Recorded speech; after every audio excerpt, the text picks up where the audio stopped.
Menghilangnya Putri Indonesia 2019, Frederica Alexis kini menjadi sorotan publik.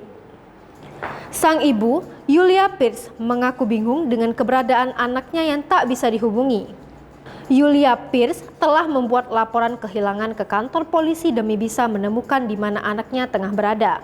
Bahkan dalam keterangannya, sang ibu juga mendatangi Hotman Paris, sang kuasa hukum terkenal, guna berkonsultasi permasalahan yang dihadapi dengan sang anak.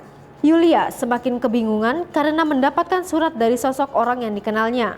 Surat itu menjadi ganjil bagi Yulia Pierce mengingat seorang wanita mengaku menjadi ibu sang anak. Laporan Yulia Pierce ke polisi akhirnya sudah dimasukkan dengan menambahkan berita acara tentang isi surat misterius dikirim wanita. Surat ini kemudian membuat situasi semakin runyam. Yulia mengaku tiba-tiba seorang temannya yang berinisial N mengirimkan surat. Isinya mengklaim Frederica adalah anak kandungnya. Pantauan tribunjatim.com, memang keberadaan Frederica hingga saat ini tidak diketahui secara pasti.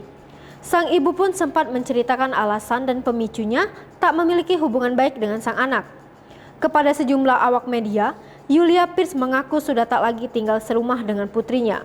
Yulia menambahkan, komunikasi terakhir dengan putrinya yang sekarang berusia 22 tahun terjadi sebelum aktris bernama lengkap Frederica Alexis pergi ke Bali untuk pekerjaan syuting.